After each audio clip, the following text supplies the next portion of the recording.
अल्लाह ये कहते तालौ इला कलिमतिन सवाइम बैनना व बैनकुम, आओ हम उस बात की तरफ जो आप और हम में यकसा है।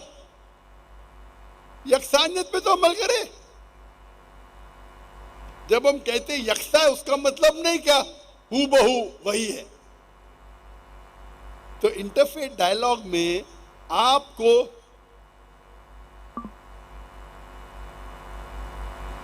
बराबर से पेश आना चाहिए। ये कहना सारे मजहब एक ही बिल्कुल गलत है। अल्लाह ताला साफ फरमाते कुरान मजीद में, सूरा इमरान सूरा नंबर 3 आयत नंबर 19, इन्ना दीन इंदल्लाहिल इस्लाम, अल्लाह के नजदीक अगर कोई दीन सही है तो वो इस्लाम है। इस्लाम के अलावा कोई दीन नहीं है। जितने पैगंबर आए आदम अलैहिस्सलाम से, नूह अलैहिस्सलाम, इब्राहिम अलैहिस्सलाम, मूसा अलैहिस्सलाम, ईसा अलैहिस्सलाम, मोहम्मद सल्लल्लाहु अलैहि वसल्लम, सारे पैगंबर ने एक ही पैगाम पहुंचा है, इस्लाम का, वहदानियत का, कि अल्लाह एक है, अल्लाह के साथ किसी को शरीक ना करे।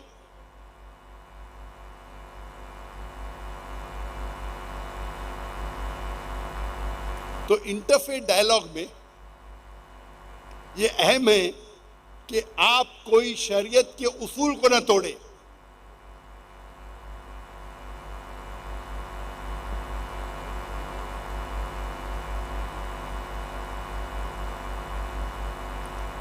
ये दूसरी स्ट्रैटेजी थी,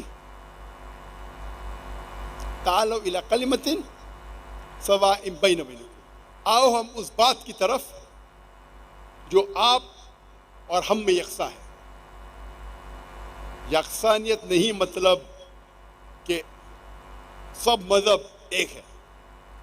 यकसानियत मतलब जो यकसा है उसके ऊपर अमल करो और सारी मजहबी गैर मजहबी किताबों का मुताला करेंगे।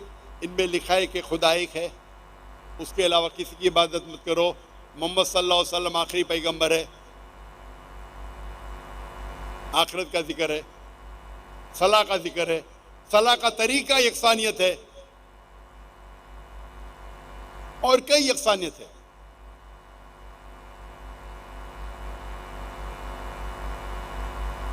और मैं ये भी कहता हूं, मैं एक स्टेप आगे जाता हूं और कहता हूं कि ये जो कुरान की आयत है, ये मुसलमान आपस के झगड़े मिटाने के लिए भी ये आयत का इस्तेमाल किया जा सकता है। तालो इला कलिमतिन सवाइम बैनो बैनकुम, आओ हम उस बात की तरफ जो आप और हम में यकसा है। हम देखते हैं आज के माशरे में कि हम मुसलमान अक्सर झगड़ा करते हैं छोटी छोटी बात पे। हालांकि देखे जाए तो यकसानियत ज्यादा है। मेरे हिसाब से 90% है, 90% है, 95% है यकसानियत। इख्तिलाफ 2%, 5%, मैक्सिमम 10% से ज्यादा नहीं। तो जो यकसान है तो उसके ऊपर तो साथ में रहो।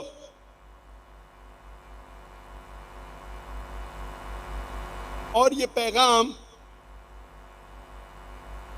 मैं जब पाकिस्तान में आया 3 हफ्तों से इसका जिक्र कर रहा हूं और अल्हम्दुलिल्लाह मुझे बेहद खुशी हुई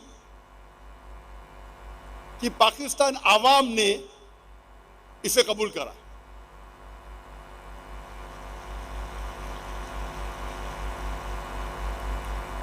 थोड़े लोग इख्तिलाफ है, वो इख्तिलाफ तो रहेंगे ही। थोड़े लोग मेरे इस पैगाम पे इख्तिलाफ किए, वो इख्तिलाफ तो रहेगा। जब हक की बात करेंगे तो आपके खिलाफ कुछ ना कुछ लोग तो रहेंगे खिलाफ। और मुझे इतनी बेहद खुशी हुई जब मैं दिगर इदारे की सैर किया, माशाअल्लाह। और ये मेरा पुराना मौक़िफ़ है, नया नहीं है। पाकिस्तान में इसलिए आप मेरी हिस्ट्री देखो, इंडिया में भी सेम था। लेकिन क्यों यहाँ मुझे खुशी हुई कि यहाँ के मुसलमानों ने, जो इदारे के अमीर थे, जो ऊंचे ओहदे पे थे, उनने इस बात को कबूल किया जो कुरान की आयत है, सूरह इमरान सूरा नंबर 3 आयत नंबर 103 में, वातसिमु बिहब्लिल्लाहि जमिअन वला तफरकू, वातसिमु बिहब्लिल्लाहि जमिअन वला तफरकू, कि आओ हम अल्लाह की रस्सी को मजबूती से पकड़े और आपस में ना बटे।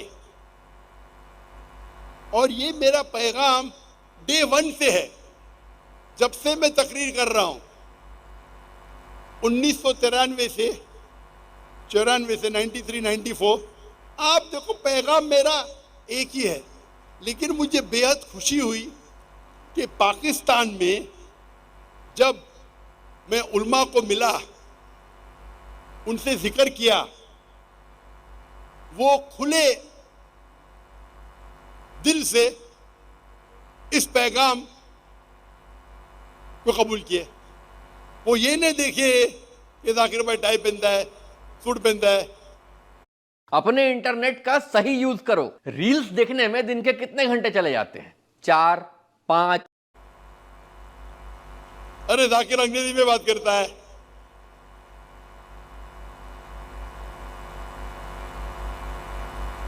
इसके वजह से कुछ मुसलमानों को दुख हुआ,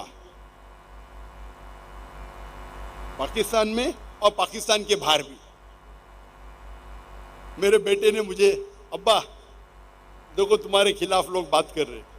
मैं बोला ज्यादा लोग फॉर या फेवर? बोलो 80% तुम्हारे फेवर में या 90%, 10-20% तुम्हारे खिलाफ है। और मैं नॉर्मली जवाब देता नहीं हूं, कुछ अहम चीजों का जवाब देना जरूरी है। ये जो मैंने कहा कि अक्सर हम कहते हैं कि मैं ही सही हूं, हम ये कहें कि मैं भी सही हूं, और हमें छोटी छोटी बातों पे झगड़ना नहीं चाहिए। मेरा पैगाम था कि जो अफजलियत है, और मैं साफ तौर के कह चुका हूं, आप मेरे लेक्चर सुनिए, जो अफजलियत है उसके ऊपर आप झगड़ा क्यों करते? अफजलियत में माने नमाज पढ़ने का तरीका। अगर मैं कहता हूं, मेरी तहकीक कहती है भाई सीने पे हाथ मारो, हाथ बांधो नमाज के लिए, कोई कहता है भाई नाफ पे बांधो, नाफ के नीचे बांधो, मैंने ये कहा तहकीक करो, आपको जो सही लगता है उसके ऊपर अमल करो, लेकिन झगड़ो मत। ये पॉइंट पे अमल करो। यकसानियत क्या है? नमाज पढ़ो, उस पे लेक्चर दो। नमाज पढ़ने पे लोग नहीं आ रहे, हमारे मस्जिद आबाद नहीं है, हम झगड़ा कर रहे हाथ किधर बांधने का।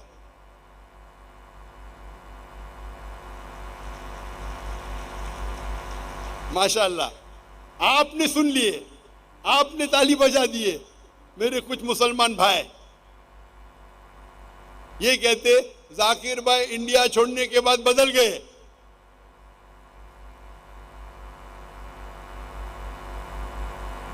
और दलील देने लगे कि ये कहना मैं भी सही हूं गलत है। जाकिर का फन नहीं है भाई, डिबेटिंग तो मेरा फन है, लेकिन मैं मुसलमानों से डिबेट नहीं करता हूं।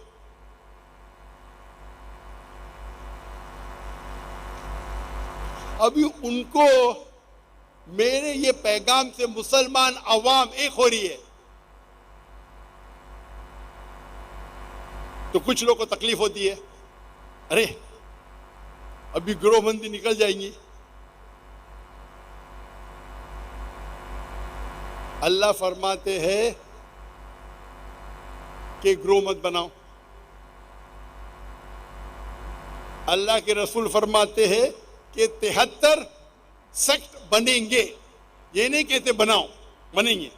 उसमें से एक ही सही रहेगा जो अल्लाह और अल्लाह के रसूल कुरान और सही हदीस पे चलता है।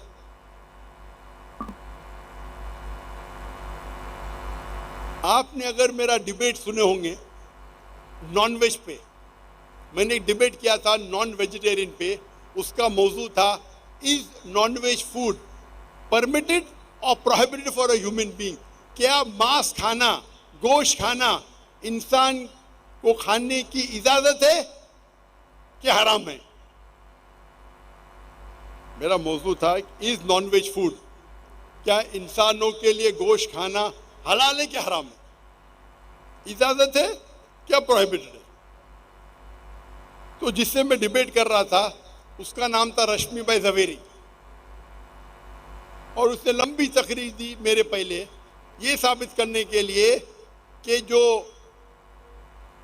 वेजिटेबल्स है, जो भाजी पाला है, वो गोश्त से और बेहतर है।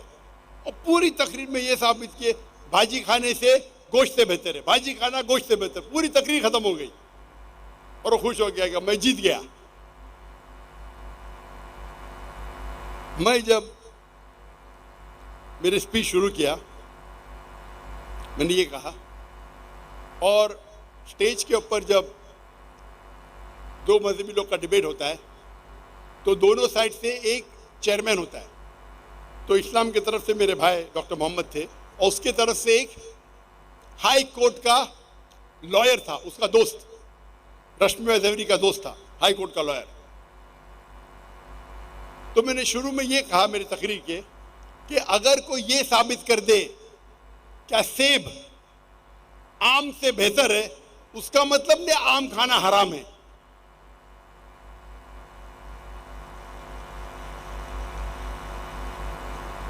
मैंने कहा मेरा यह एक अल्फाज, एक सेंटेंस डिबेट को जीतने के लिए काफी है। मैं ये साबित, अगर आपने ये साबित किया कि सेब आम से बेहतर है तो आम हराम नहीं होता है। मेरा एक सेंटेंस काफी था डिबेट को जीतने के लिए, लेकिन मेरे पास वक्त था। मैंने पूरा उसमें साबित किया क्या गोश्त खाने के क्या फायदे सब, और वो डिबेट आप देख सकते हैं, हिलेरियस है। हिलेरियस मतलब कॉमेडी है। जिस तरीके से मैं उसका जवाब देता हूं मौजूद है यूट्यूब पे। तो जब मैंने ये कहा कि ये अक्सर कहना कि मैं ही सही हूं, उसके बदले ये कहो कि मैं भी सही हूं, तो कुछ मुसलमानों को दुख हुआ। ये कहना मैं भी सही हूं गलत है, क्या सब लोग सही है, सब गलत है? ये कहना सब सही है गलत है। मैंने कब कहा कि मैं कहूंगा मैं भी सही हूं उसका मतलब सब सही है? मैं जब कहता हूं मैं भी सही हूं उसका मतलब है कि मैं सही हूं, बाकी लोग सही है गलत है मैं नहीं जानता हूं। उनको उर्दू ही नहीं पता, मेरी उर्दू कमजोर है, लेकिन मैं डिबेटर हूं। मैं जब ये कहता हूं कि मैं भी सही हूं उसका मतलब है कि मुझे 100% यकीन है कि मैं सही हूं। ये बाकी लोग सही भी हो सकते, गलत भी हो सकते।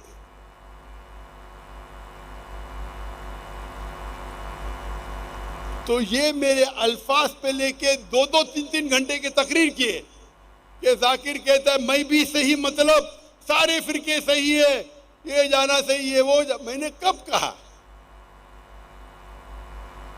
मैं खाली कह रहा हूं ताला इला कलिमतिन सवाइम बैनो बैनकुम, आओ हम उस बात की तरफ जो आप और हम में यकसा है। इंटरफेथ डायलॉग पे मैं ये कभी नहीं कहता हूं कि सारे मजहब एक है। यहां हमको लोग मुसलमान मार रहे, वो ये देखते नहीं कि हनफी है, के शाफी है, के देवबंदी है, के नदवी है, के मदनी है, के सलफी है, के अहले हदीस है। मुसलमान है मारो, और हम आपस में झगड़ रहे। तो मेरे प्यारे भाइयों जो मुझसे इख्तिलाफ रखते, कोई प्रॉब्लम नहीं। मैंने पहले कह चुका हूं कि अगर आप डॉक्टर जाकिर नाइक को गाली देंगे तो कई कुरान में नहीं लिखा है कि डॉक्टर जाकिर नाइक को गाली देंगे तो जन्नत नहीं जाएंगे। मैं कोई भी सही हदीस नहीं जानता हूं जिसमें लिखेला है कि डॉक्टर जाकिर नाइक के खिलाफ है तो जन्नत नहीं जाएंगे। मेरा मकसद है कि लोगों को मिलाना, और इसीलिए मैं कहता हूं आप जब ऊंचे लोग के साथ रहेंगे जो मुदीर है, अमीर है, तो अल्लाह ने मुझे वो मौका दिया, हाज़ा मिन फज़्ल रब्बे, कि मैंने दीन जिससे सीखा उनके उस्तादों से सीखा, क्लास में नहीं, 1 to 1, 1 to 1।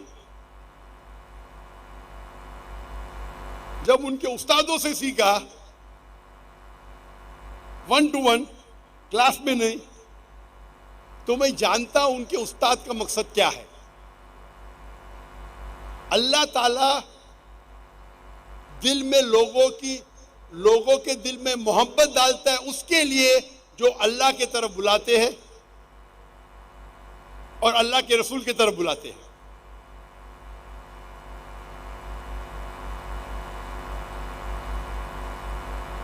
और मैं जब रिसर्च करता हूं, मैं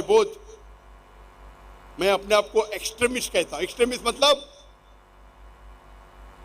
कुरान और हदीस को एक्सट्रीमली फॉलो करता हूं।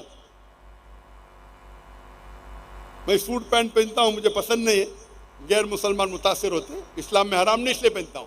कहीं कुरान हदीस में नहीं लिखेला टाई पहनना हराम है, कुछ मुसलमानों को गलत फहमी है, लेकिन मैं ठगने के ऊपर पहनता हूं, जोकर दिखता हूं, लेकिन अल्लाह के रसूल की इताअत करता हूं। मैं जानता हूं चारों मजहब में ठगने के ऊपर पहनना सुन्नत है, अल्हम्दुलिल्लाह, मैं समझता हूं फर्ज है।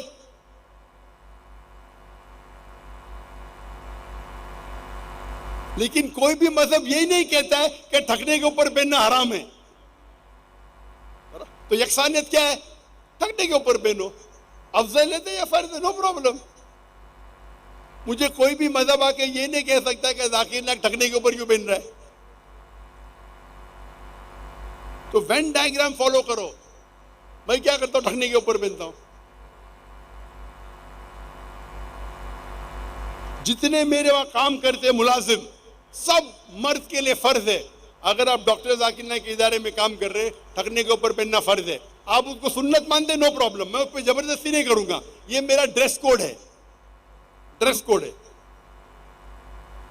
टोपी पहनना फर्ज नहीं है। कुछ बोलते मुबाह, कुछ बोलते सुन्ना है। मेरे कंपनी में अगर आप बॉम्बे में काम करते थे, 500 लोग काम करते थे, उससे तकरीबन 400 मर्द थे। हर एक के लिए फर्ज था दाढ़ी रखना, टोपी पहनना, ठगने के ऊपर। मैं ये नहीं कहता हूं कि इस्लाम में फर्ज है, बिल्कुल नहीं, बिल्कुल नहीं कहता। ये मेरे इदारे का उसूल है ताकि लोग इस्लाम के करीब आए। मैं ये कोई इदारे में जानता नहीं हो सकता है कि जिसमें इतनी सख्ती है कि नमाज पढ़ना फर्ज है जमात के साथ, ठगने के ऊपर पहनना फर्ज है,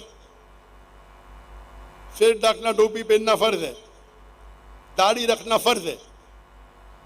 कितने भी अच्छे मुलाजिम हो, इसको फॉलो नहीं करेंगे, आपको इदारे से निकाला जाएगा।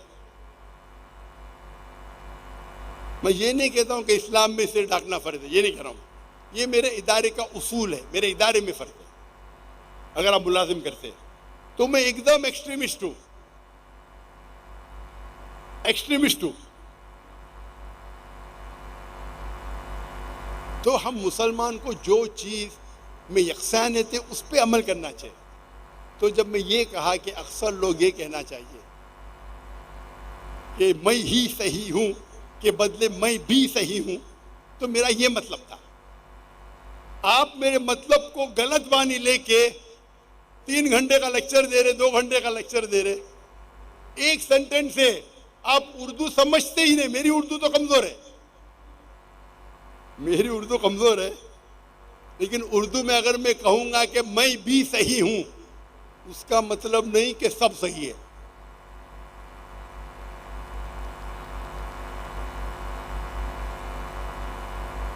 इसका मतलब है कि मैंने तहकीक किया हूं, मैं मेरे तहकीक पे अटल हूं। आप जो कहते हैं सही भी हो सकता है, गलत भी हो सकता है, उस पर हम बहस बाद में करेंगे, वो एक अलग मैदान है। एकेडमिक डिस्कशन अलग है। मैं नहीं कहता मत करो, वो एक अलग मैदान है। पहले नमाज के वहां तो लेके आओ। मुसलमान नमाज पढ़ने नहीं आ रहे। कितने फीसद लोग 5 बार नमाज पढ़ते मस्जिद में?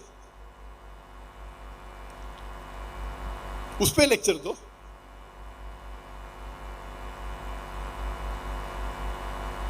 तो इस पाकिस्तान में शायद मेरा आखिरी तकरीर होंगी। तो जिस तरीके से माशाअल्लाह दिगर इदारे जो कुरान मजीद की माशाअल्लाह आयत पे अमल करे, मुझे बेहद खुशी हो रही। और अगर सारे मुसलमान दावत अल्लाह और अल्लाह के रसूल की तरफ दो, कुरान और सही हदीस की तरफ दो, तो 100% इख्तिलाफ हल नहीं होंगे, अक्सर तो हल हो जाएंगे। 100% हमारे प्रॉब्लम हल नहीं होंगे, अक्सर तो हल होंगे। उसके लिए एक अलग मैदान है, इल्मी मैदान।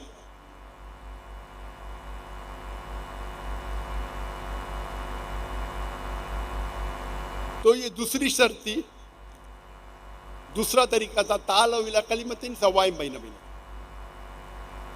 तीसरी स्ट्रैटेजी, दावा की तीसरी स्ट्रैटेजी और दावा का तीसरा तरीका,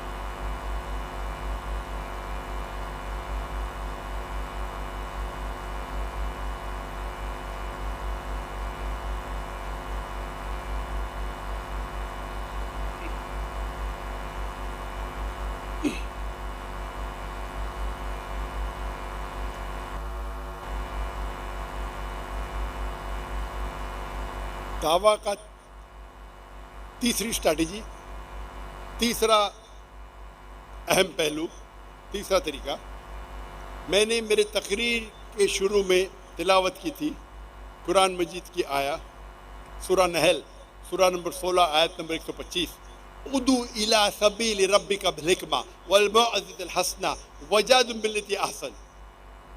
Invite all to the way of thy Lord with wisdom and beautiful preaching, and argue with them and reason with them in the ways that are best most gracious. आप लोगों को, सारे लोगों को दावत दो अल्लाह की तरफ, हिकमत के साथ और हुस्नस के साथ, और अच्छे तरीके से उनके साथ बहस करो, डिबेट करो। वजादिल बिल्लती अहसन, उनके साथ गुफ्तगू करो, बहस करो, डिबेट करो अहसन तरीके के साथ। इसका मेन मुद्दा है, जब दावत करेंगे तो हिकमत के साथ करो और अहसन तरीके के साथ। अक्सर जब मैं कई स्टेज पे कंपैरेटिव रिलीजन पे तकरीर करने जाता हूं और अगर वहां गैर मुसलमान मौजूद है तो ऑर्गेनाइजर्स कहेंगे, जाकिर भाई हिकमत से जरा लेक्चर देना, हिकमत से। अने मुझे कह रहे गैर मुसलमान है ऑडियंस में, हिंदू है, क्रिश्चियन है, ईसाई है, जरा आस्ते से बात करना, हिकमत के साथ, समझ के।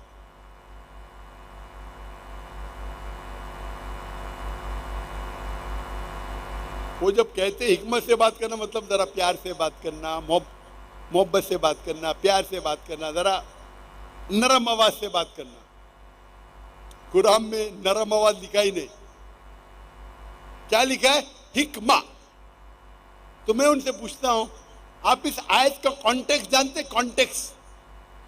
कॉन्टेक्स्ट मतलब इस आयत के पहले क्या जिक्र था आपको पता है?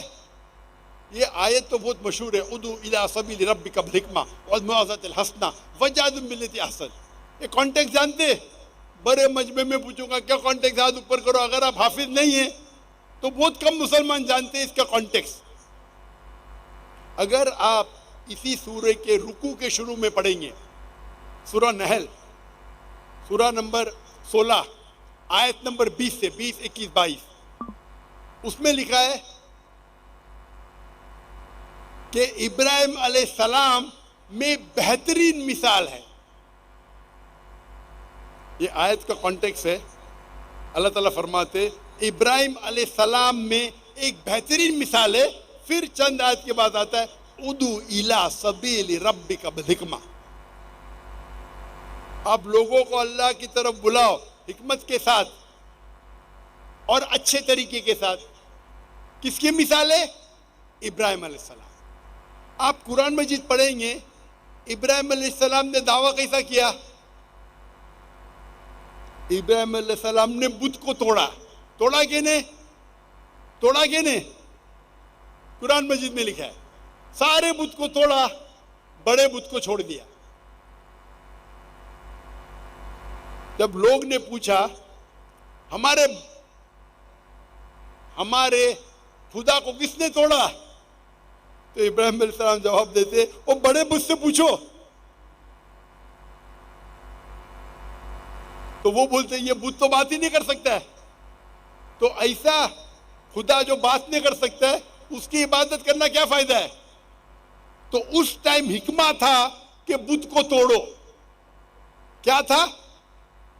हिकमा। तो लोग को ये गलत फहमी, हिकमा मतलब नरम आवाज, हिकमा मतलब प्यार। बिल्कुल सही।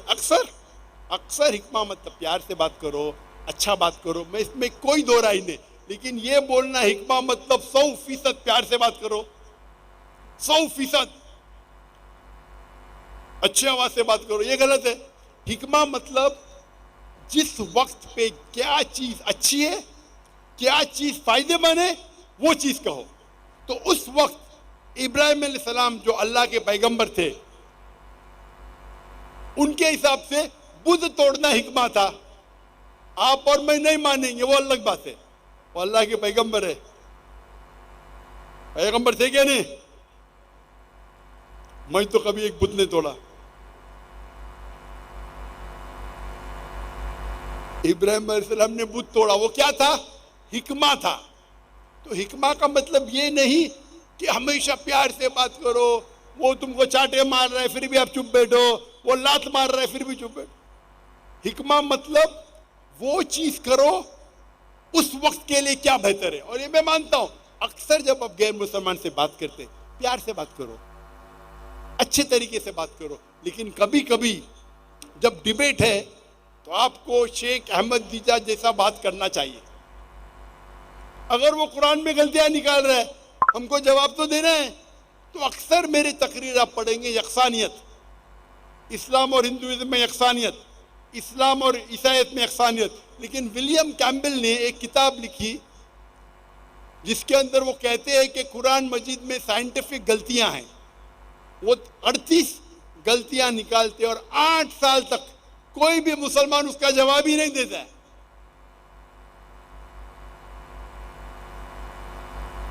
आप सोचो, आप रास्ते पे चल रहे फैसलाबाद में, एक चोर, आप अपने वालदा के साथ चल रहे, एक चोर हैंडबैग लेके भागता है। आप क्या चोर से कहेंगे अस्सलाम वालेकुम? आपको चोर को पकड़ेंगे, ए भाई साहब बैग दे देना तो तेरी टांगनी तोड़ दूंगा, तेरे हाथ तोड़ दूंगा। तुमने बोलेंगे भाई साहब अस्सलाम वालेकुम, मेहरबानी करके बैग वापस दे दो। हिकमा क्या है? हिकमा है ए भाई साहब तेरे को सबक सिखाऊंगा मैं। हिकमा क्या है? तो हिकमा वो चीज है सही वक्त पे सही चीज करना।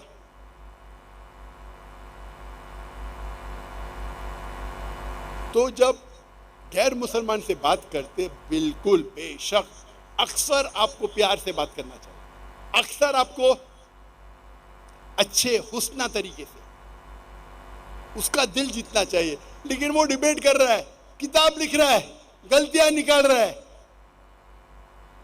तो मैं गया शिकागो 2000 में, 1 अप्रैल में। उस टाइम में नौजवान था, अभी भी जवान हूं माशाल्लाह।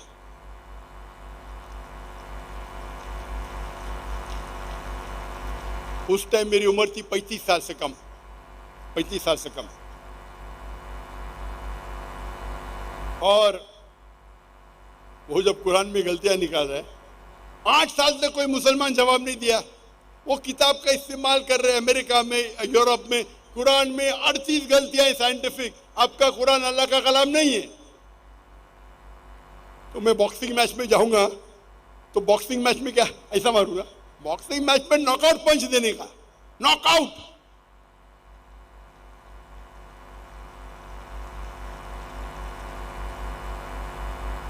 मैं ये नहीं कहता हूं डिबेटिंग बेस्ट है, डिबेट बेस्ट नहीं है, बट जरूरत पड़े तो अपने मैदान में शेर उतरना चाहिए। हमेशा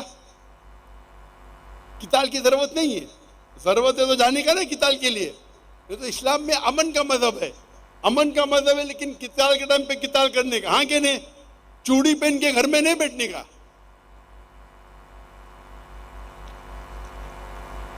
जो डिबेट हो रहा है, जब डिबेट हो रहा है, मैं प्यार से झगड़ा करूंगा, वो तो मेरा कत्ल कर लेगा, हाँ कि नहीं? आप जंग के मैदान पे जा रहे, बोलते हिकमा क्या है? तलवार मयान में रखो, उंगली से झगड़ा करो।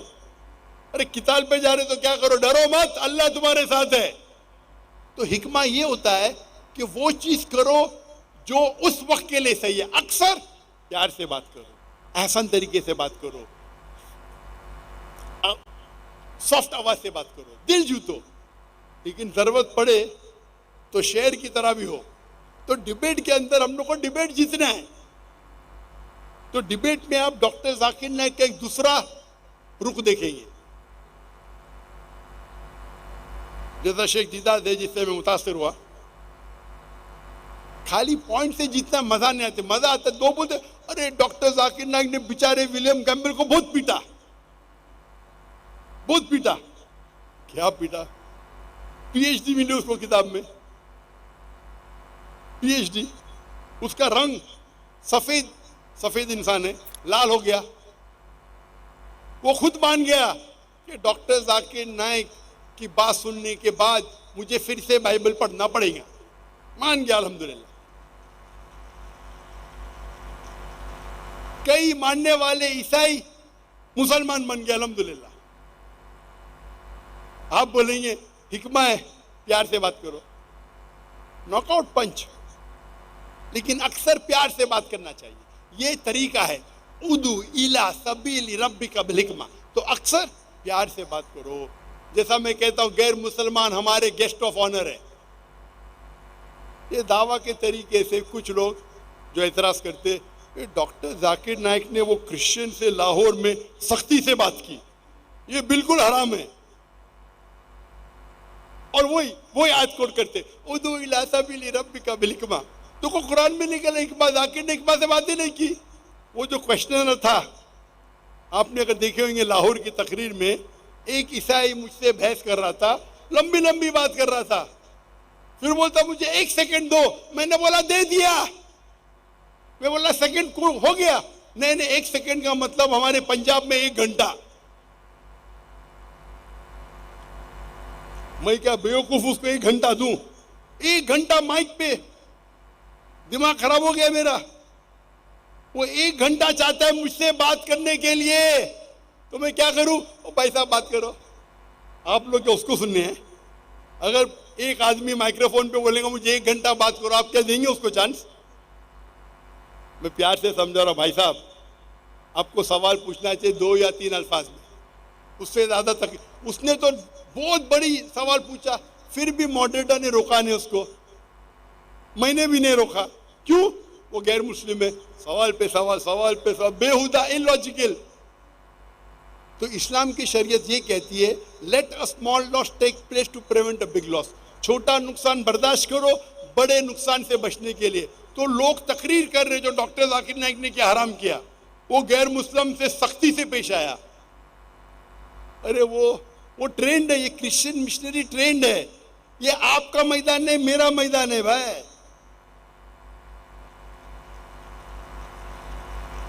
लोग कहते जाकिर नाइक ज़ईफ हो गए। मैं जवान हूं भाई, मैं भड़का नहीं, दाई कभी भी भड़कना नहीं चाहिए। लोग बोलते जाकिर लॉस्ट हिज टेम्पर। मैं टेम्पर, मैं पूरे काबू में हूं। दाई को दावत करते टाइम पे कभी भी अपना टेम्पर लूज नहीं करना चाहिए, कभी भी गुस्से में आना ही नहीं चाहिए। ऊंची आवाज मतलब गुस्सा नहीं। मैंने बोला स्टॉप द माइक्रोफोन, मैं तो एकदम आ रहा, please stop the microphone, please stop the microphone. ये तरीका हिकमा है। वो उसको हम लोग आजादी दे रहे, एक रूल तोड़ रहा है, 2 रूल तोड़ रहा है, 3 रूल तोड़ रहा है, तो क्या पूरी रात में उससे बात करूं? वो 2 जमा 2 5 कह रहा है। तो लोग जो दावती मैदान के माहिर ही नहीं, मेरे खिलाफ फतवा डॉक्टर जाकिर नाइक ने हराम किया। अरे तुमने कभी 50,000 के मजमे में कभी सवाल जवाब किया जिंदगी में? क्या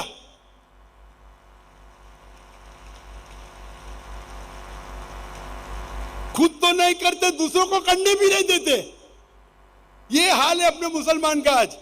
खुद तो करते ही नहीं, अपने टेलीविजन पे वीडियो रिकॉर्डिंग करते। वो जाकिर नाइक ने हराम किया, उदू इला सबीली रब्बिका बिल हिकमा। वो जाकिर नाइक जानते नहीं हदीस में क्या लिखा है।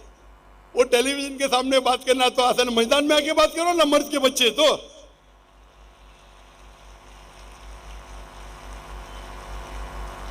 मैं कोई भी मुसलमान से डिबेट नहीं करता हूं,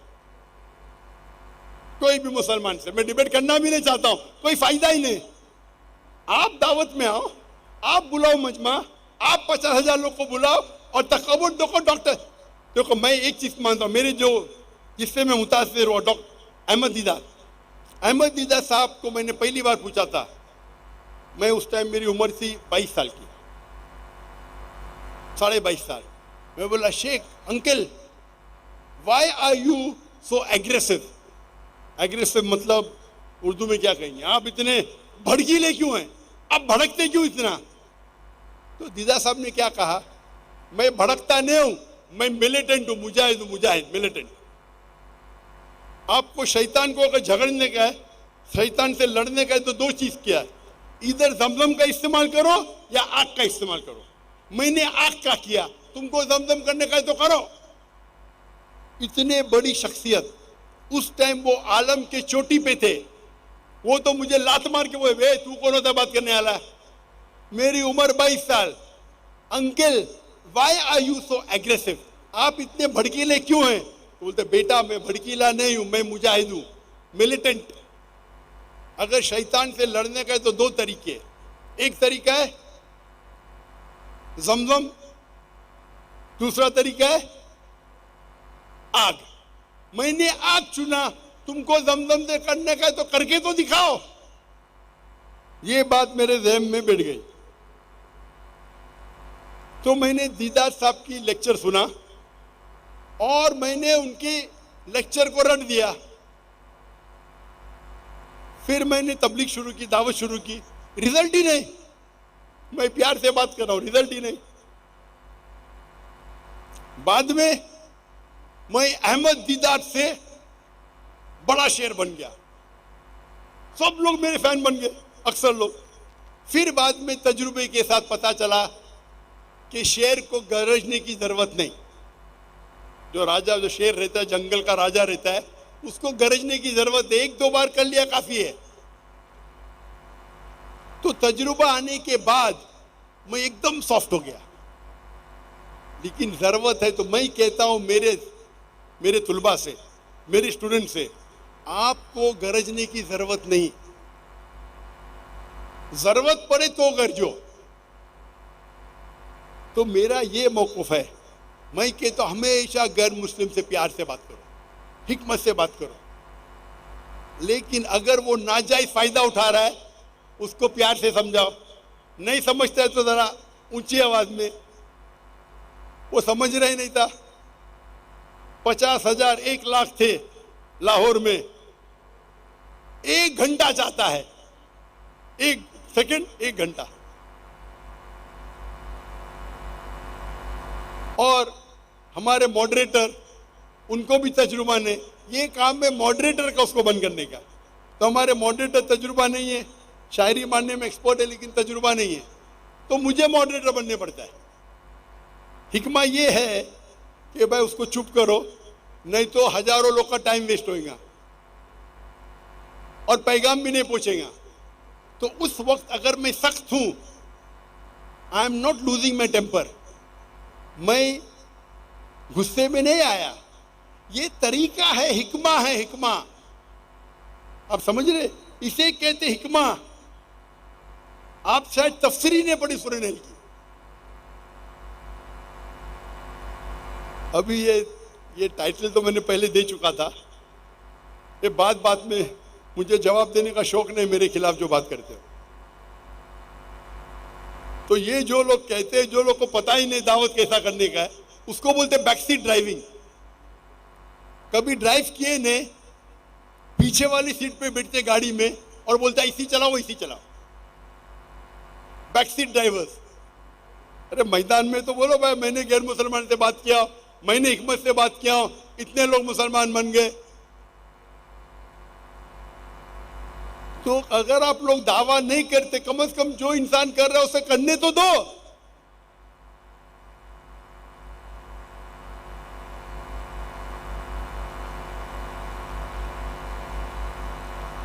मैं आपसे ये कहना चाहता हूं, तजुर्बे के साथ इंसान और बेहतर बनता है। मैं मानता हूं जब मैं और जवान था, 30 साल 35 साल भड़कीला था, अभी नहीं, अभी मुझे भड़काना बहुत मुश्किल है। डॉक्टर जाकिर नाइक को भड़काना बहुत मुश्किल है। ये आपको समझता है, अगर मैं ऊंची आवाज से बात कर रहा हूं ताकि मुझे रिजल्ट मिले, ये अल्लाह कहता है मुझे करने के लिए। अगर इब्राहिम अलैहिस्सलाम ने बुद्ध तोड़ा, क्यों तोड़ा? हिकमत थी। तो मैं भी अगर ऊंची आवाज से बात किया वो ईसाई के साथ, उसका मतलब नहीं कि मैं भड़क गया, अरे डॉक्टर जाकिर नाइक अभी ज़ईफ हो गए। तजुर्बे के साथ इंसान और माहिर बनता है माशाल्लाह। तो अब पहले मेरे तकरीर देखेंगे, अभी तकरीर देखेंगे, जमीन आसमान का फर्क है। अभी तजुर्बा है, अल्लाह की मदद और आ रही है। तो अल्लाह ताला फरमाते हैं कुरान मजीद में, सूरह नहल में, सूरह नंबर 16 आयत नंबर 43 और सूरह नहल सूरह नंबर 21 आयत नंबर 7 में, फस्अलू अहल ज़िक्री इन कुंतुम ला तालमून। अगर आपको नहीं पता है तो माहिर से पूछिए। ये ड्रोन को जरा साइड में करेंगे। ड्रोन कभी भी सेंट्रल एक्सिस में नहीं आना चाहिए।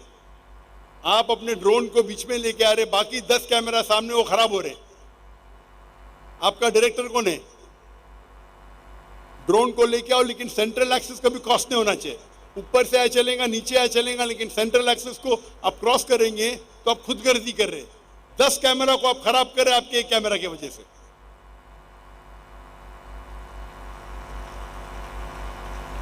इसे कहते फस्अलू अहल ज़िक्री इन कुंतुम ला तालमून। उससे पूछो जो एक्सपर्ट। ये हमारा फन है, मीडिया रिकॉर्डिंग हमारा फन है, मैं इसका माहिर हूं। वो कैमरा पे शूट कर रहा है, उसका शॉट अच्छा आएगा, लेकिन बाकी 10 कैमरा खराब कट जाएंगे।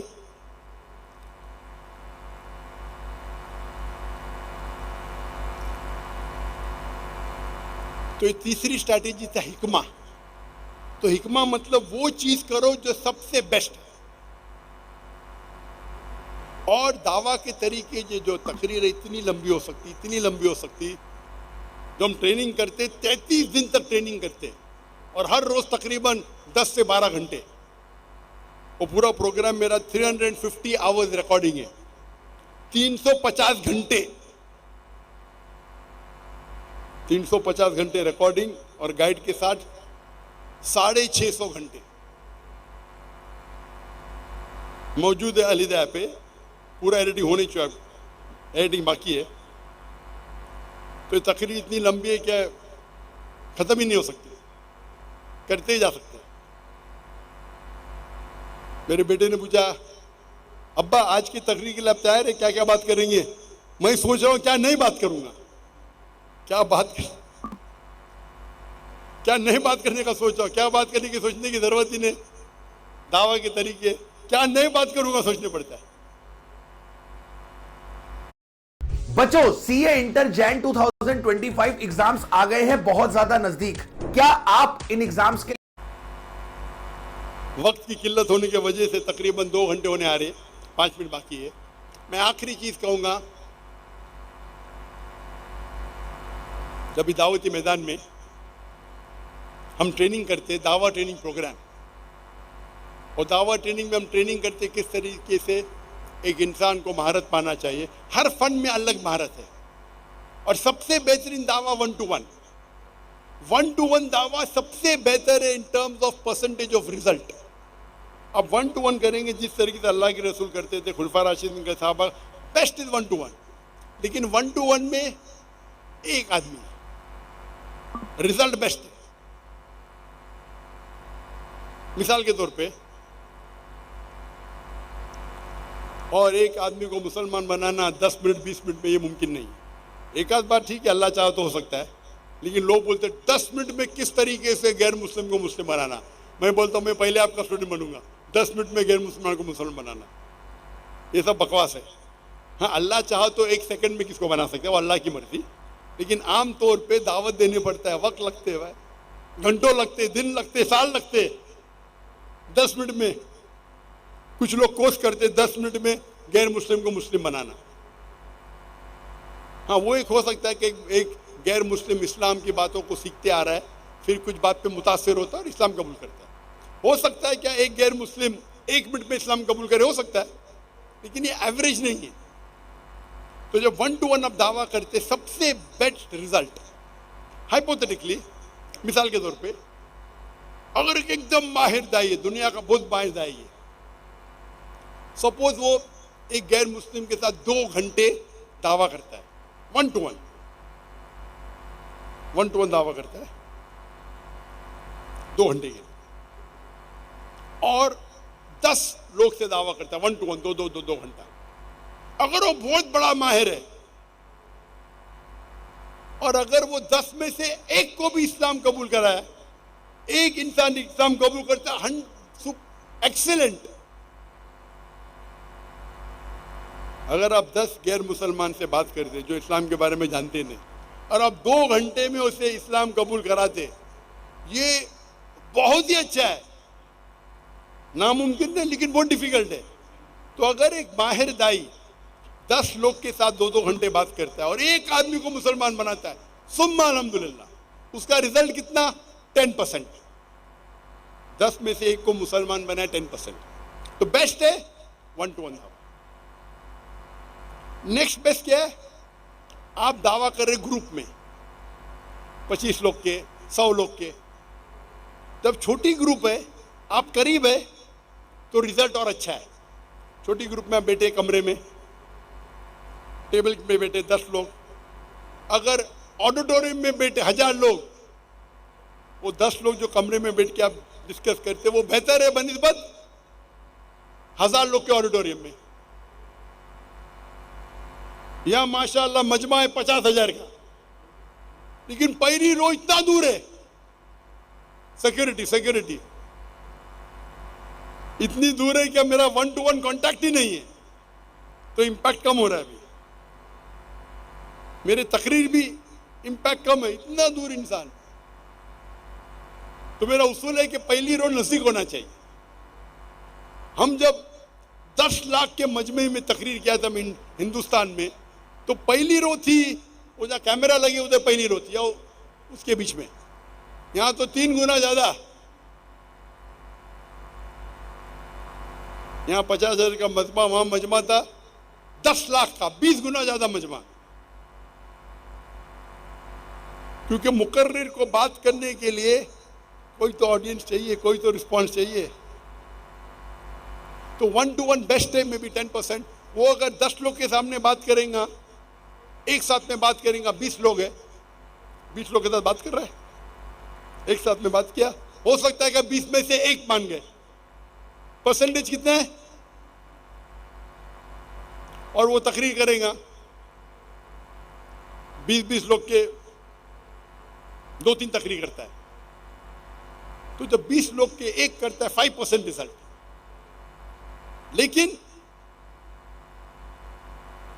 वो जितने लोग सुन रहे वो 2 घंटे की तकरीर कर रहा है, 10 तकरीर कर सकता है 2 घंटे में। तो अगर एक ग्रुप में एक करेगा तो 5 × 10 50 हो जाते हैं, यानी 10 लोग ने इस्लाम कबूल किया। ग्रुप बड़ा है, जितना ग्रुप बढ़ते जाता है द इम्पैक्ट ऑफ दावा कम होता है, लेकिन रीच बढ़ती है। तो मैं अगर 10,000 के मजमे में तकरीर कर रहा हूं और 0.1% ने भी इस्लाम कबूल किया, 10,000 में 0.1 कितना होता है? 10,000 में तकरीर किया और 0.1% ने इस्लाम कबूल किया तो कितना होता है? 10 लोग।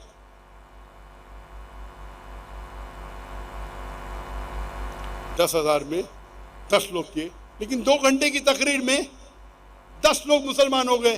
Percentage 0.01, impact 10 times more. वहां 20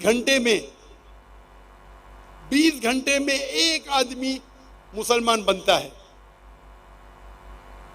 impact is 10%, result is 1।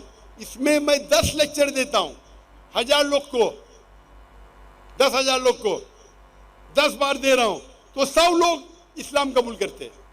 Impact percentage is 0.1%, but quantity कितनी हो गई? 100, क्योंकि reach is multiple times more.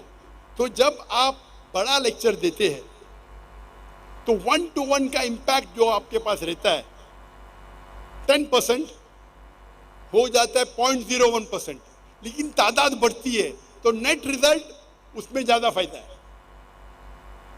तो एक तकरीर करना 10,000 के सामने बेहतर है 1-to-1 से। लेकिन अगर आपको पता है कि वो आदमी सरदार है, उस कबीले का सरदार है, तो मैं उसको पब्लिक में नहीं बुलाऊंगा, 1-to-1 बुलाऊंगा। क्योंकि एक सरदार अगर इस्लाम कबूल किया, उसके पीछे सैकड़ों लोग, हजारों लोग कबूल करेंगे।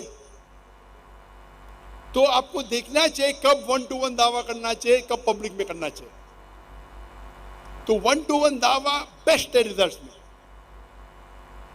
ग्रुप में करेंगे इंपैक्ट कम होता है, क्वांटिटी बढ़ती है। बड़े मजमे में करो, 50,000 का मजमा है, इंपैक्ट और कम है लेकिन रीच ज्यादा है। तो रीच बढ़ती है, इंपैक्ट कम होता है। अभी आ गया सोशल मीडिया। सोशल मीडिया पे रीच और बढ़ जाती है। मैं तकरीर कर रहा हूं, टेलीविजन पे, पीस टीवी पे लाखों लोग देख रहे, मिलियंस, 10 लाख, हो सकता है करोड़ लोग देख रहे। बट टीवी पे देखना अलग है और मैदान में देखना अलग है। टीवी पे इंपैक्ट अलग है, मैदान में लाइव देखना अलग है। इसलिए लोग फुटबॉल मैच तब देखने जाते, मैदान में देखते पैसा देके देखते, टीवी पे तो फ्री दिखता है। लेकिन जो मजा है वो माहौल, उधर भी टीवी स्क्रीन लेती है मैदान में, यहां भी टीवी स्क्रीन लगी है, लेकिन माहौल है इधर लाइव, उसका मजा और है। तो impact in live ground is better than watching on TV. लेकिन टीवी पे इंपैक्ट कम है लेकिन रीच ज्यादा है। यहां तो 10 लाख लोग आ नहीं सकते, 1 करोड़ लोग तो आ नहीं सकते, टीवी पे देख रहे। तो आप टेक्नोलॉजी का इस्तेमाल करो, रीच बढ़ाओ, इंपैक्ट कम होगा। तो आपको सोचना चाहिए कौन सा इंपैक्ट किसके लिए इस्तेमाल करना चाहिए। अगर मुझे पता है कि एक बड़ा सरदार में लेक्चर सुनने आने वाला है तो मैंने बोलूंगा अरे मैदान में आ जाओ भाई, 2 घंटा मैं खुद तुमको दूंगा, 1-to-1। चांसेस वो एक्सेप्ट करेगा 10% है। अगर मैं माहिर दाई हूं, मैं नहीं कहता हूं मैं माहिर हूं, अगर मैं माहिर हूं, वो मैदान में आएंगे तो 0.01%, 0.001%। आप समझ रहे? How do we train ourselves or wire ourselves to do so? Because as you say, what we think we are. तो 1-to-1 जिस तरीके से सामान है किया बेस्ट है, आज भी बेस्ट है, उससे बेहतर है ही नहीं। लेकिन आज मीडिया टेक्नोलॉजी बढ़ रही है, टेक्नोलॉजी का इस्तेमाल करो। इसीलिए कभी भी लेक्चर है तो मैं देखता हूं कि मैं टाइम पे पहुंचूं। 50,000 का मजमा मेरा इंतजार कर रहा है, लाख का मजमा इंतजार कर रहा है, यहां मैं जवाब दूंगा तो तफसील से दूंगा। क्यों? वो जो सवाल पूछ रहा है वो माने ना माने, बाकी सुनने वाले भी है भाई, तो मैं जवाब, जाकिर भाई इतना लंबा जवाब क्यों देते? मेरा जवाब सिर्फ उसके लिए नहीं है, मेरा जवाब अवाम के लिए है। अगर मैं वो एक ईसाई के लिए, लोग क्या समझते, वो एक ईसाई के लिए मैं पूरी दुनिया में छोड़ के लाहौर में आया बात करने के लिए, मैं बेवकूफ थोड़ी हूं। वो ईसाई सवाल किया लेकिन रूल को तोड़ा, तो मैं थोड़ी उसको तोड़ने दूंगा। तो यह शरीयत कहती है छोटा नुकसान बर्दाश्त करो बड़े नुकसान को बचाने के लिए। इसीलिए मैं जरा ऊंची आवाज में बात किया। ये दाई इस फील्ड में माहिर होना चाहिए। तो 1-to-1 दावा बेस्ट है, फिर ग्रुप में, फिर पब्लिक में, फिर मीडिया पे। और मीडिया पे कैसा दावा करना चाहिए उसके ऊपर लंबी तकरीर में दिया हूं। जब एक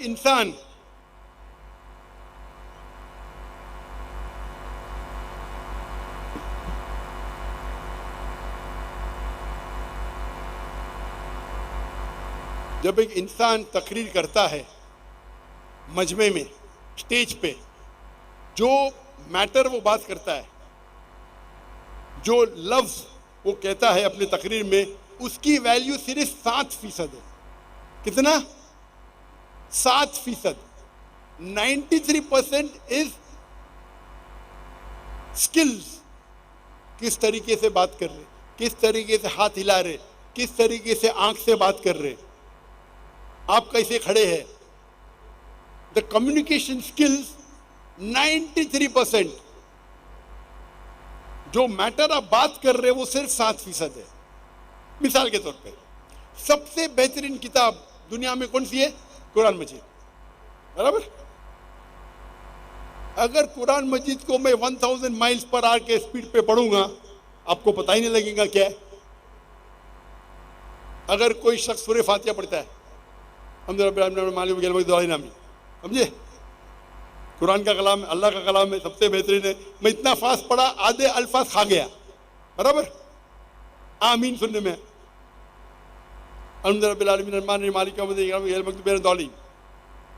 क्या समझे आप? अल्फाज तो सबसे बेहतरीन है, अल्लाह का कलाम है, मैं सही तरीके से बात ही नहीं कर रहा हूं, इंपैक्ट ही नहीं है। तो किस तरीके से आप बात करते, किस तरीके से खड़े रहते? लोग सोचते हो ये पोडियम पे क्यों नहीं खड़ा हूं? क्योंकि मेरा जिस्म बोल रहा है। This is called body language. मैं जब हाथ हिलाता हूं मेरे हाथ भी बात कर रहे, मेरी आंख भी बात कर रही है। मैं जिस तरीके से खड़ा हूं वो पोस्चर है, मैं हाथ को कहां रखता हूं वो टर्मिनस है। ये पूरा टेक्निक है, महारत है, और हम इसके ऊपर कोर्स करते किस तरीके से बात करना चाहिए। कितना डिस्टेंस आपका माइक्रोफोन होना चाहिए, ये भी टेक्निक है। वो लिख के भेजा मुझे, माइक के करीब आओ। हमारे आप देखेंगे जो लोग को तकरीर करने नहीं आता वो चिल्लाते रहते, अल्लाह के रसूल ने ये फरमाया, वो माइक के करीब आते। हाँ, मेरा माइक्रोफोन अच्छा चल रहा है, लगता है कोई माहिर बात करने आए ही नहीं आपके मैदान में।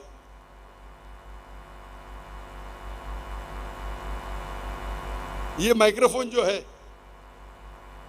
लगता है श्योर का है, SM58 होना चाहिए, बीटा 58। माइक्रोफोन अलग किस्म के होते, कार्डियोइड, सुपर कार्डियोइड, ओमनी, ये शायद तो माइक्रोफोन को पता ही नहीं। ये माइक्रोफोन का डिस्टेंस इतना होना चाहिए, जरूरत पड़े तो नजदीक आना चाहिए, ये तो दूर आना चाहिए। ये टेक्निक है। अगर मैं ऐसा बात करते रहूं तो मेरे आप लोग आधे लोग तक भाग जाएंगे घर पे। हाँ, आवाज ऊंची होगी लेकिन मॉड्यूलेशन ही नहीं, आवाज कभी ऊंची होना चाहिए, कभी नीचे आना चाहिए, ये टेक्निक है। आप अगर जिमी स्वैगैट को देखेंगे, जिमी स्वैगैट शेख दीदार से बहस करते, मुनाजरा करते, डिबेट करते, और वो एक पॉइंट बोलते हैं अपना पॉइंट बताने के लिए। और मैं इसकी मिसाल देता हूं कई बार। वो कहते एक शख्स ने मोहम्मद सल्लल्लाहु अलैहि वसल्लम के नाम पे मदद मांगी और एक मुर्दे को कहा, मोहम्मद सल्लल्लाहु अलैहि वसल्लम, in the name of Mohammad get up. कुछ फायदा नहीं। In the name of Mohammad get up, Mohammad सल्लल्लाहु अलैहि वसल्लम के नाम में उठ जाओ, मोहम्मद सल्लल्लाहु अलैहि वसल्लम के नाम पे उठ जाओ। फिर उसने कहा, इन the name of Jesus get up, और वो उठ गया। आप इंपैक्ट देख रहे, ऊंची आवाज में नहीं उठता है, नजदीक आके नरम आवाज में बात करो, इंपैक्ट ज्यादा है। ये माइक्रोफोन इतना अच्छा नहीं तो बराबर हुआ नहीं, ये माहिर माइक्रोफोन सिस्टम नहीं है तो मैं डिमॉन्स्ट्रेट नहीं कर सकता हूं, लेकिन ऊंची आवाज हमेशा अच्छी नहीं, अक्सर अच्छी नहीं है, कभी कभी ठीक है।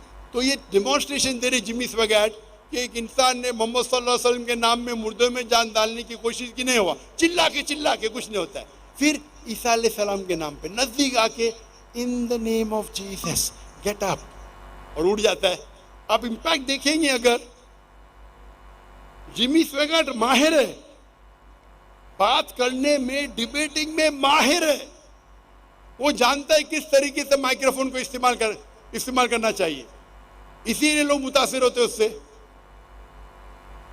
तो हम मुसलमान को भी जानना चाहिए स्टेज पे जब बात करते तो किस तरीके से बात करना चाहिए, टेक्निक है।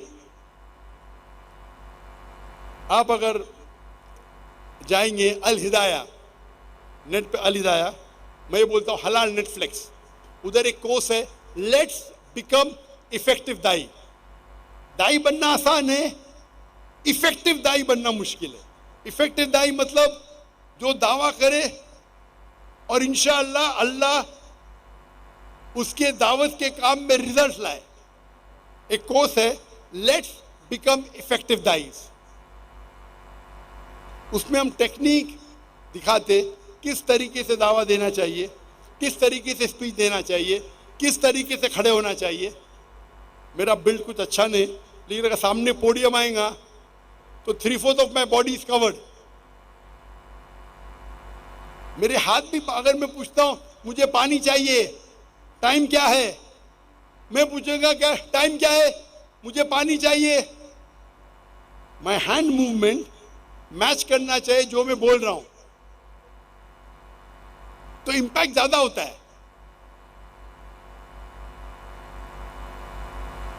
तो हम मेडिसिन, डॉक्टर बनने के लिए 5 साल 6 साल पढ़ते, इंजीनियर बनने के लिए 4 साल, दाई बनने के लिए 2 दिन में बनने का। क्यों? बल्लिगु अन्नी वाला आया, अल्लाह के रसूल फरमाते सही बुखारी में, एक भी आयत आपको पता है तो पहुंचाओ। हर इंसान का फर्ज है, आयत पता है तो पहुंचाओ।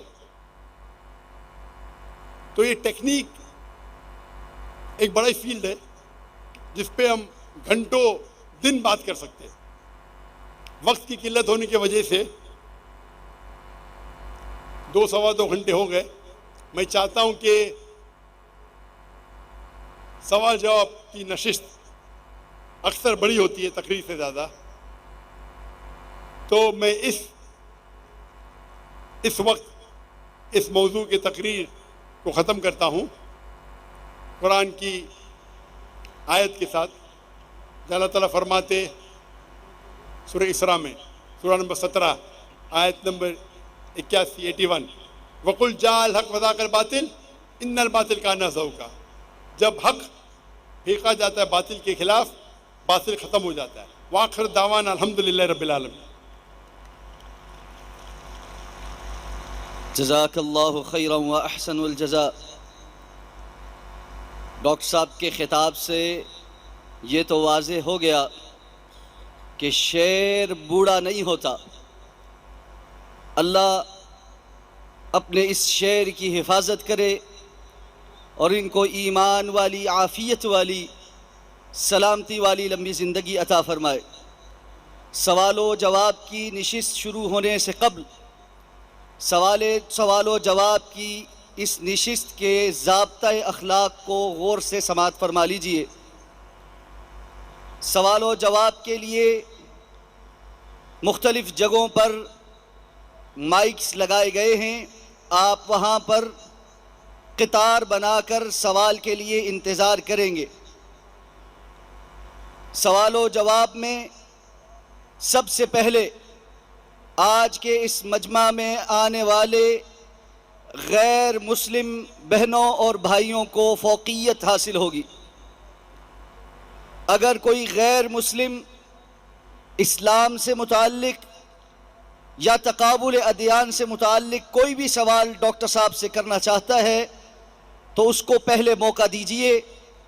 अगर वो क्यू में पीछे हैं तो वो लाइन तोड़कर आगे आ सकते हैं और सवाल के लिए माइक के करीब पहुंच सकते हैं।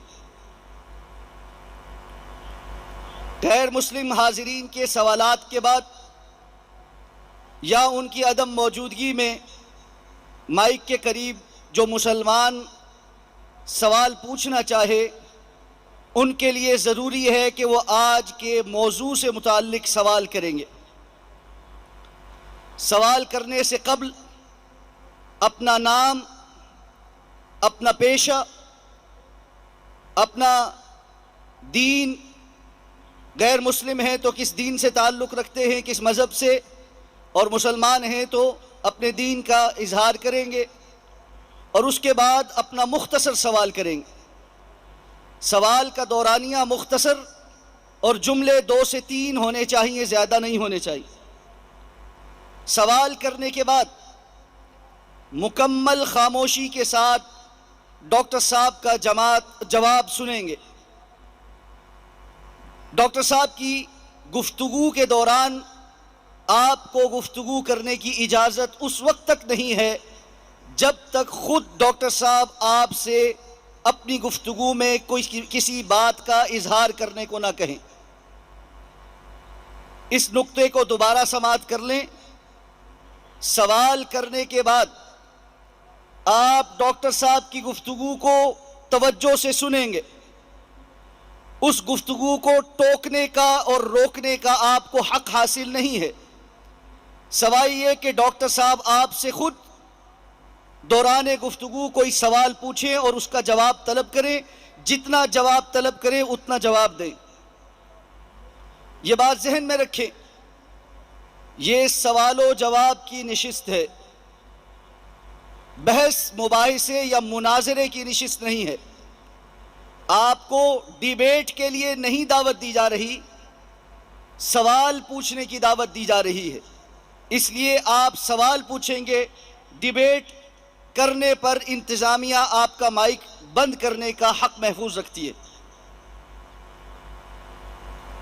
मैं जिस भी माइक पर कोई गैर मुस्लिम भाई सवाल के लिए मौजूद है, सबसे पहले उसको दावत दूंगा कि वो मुख्तसर अल्फाज में, वाज़े अल्फाज में अपना सवाल पूछे। माइक नंबर 1 से सबसे पहले सवाल ले लीजिए। हेलो, खुदा यसुम मसीह के बरकत और जलाली नाम में आप सबकी सलामती हो। मेरा नाम रियाज पाल है और मेरा ताल्लुक़ लाहौर से है। और मैं डॉक्टर साहब से ये सवाल करना चाहता हूँ कि नबी इस्लाम ने माइक ऑन कीजिए। नबी इस्लाम ने sorry, I can not here your question.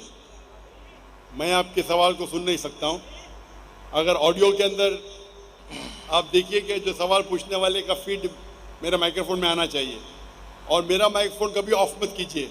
जो भी ऑडियो पे है, मेरा माइक्रोफोन और जो कंपेयर है उनका माइक्रोफोन कभी ऑफ मत करना। और देखिए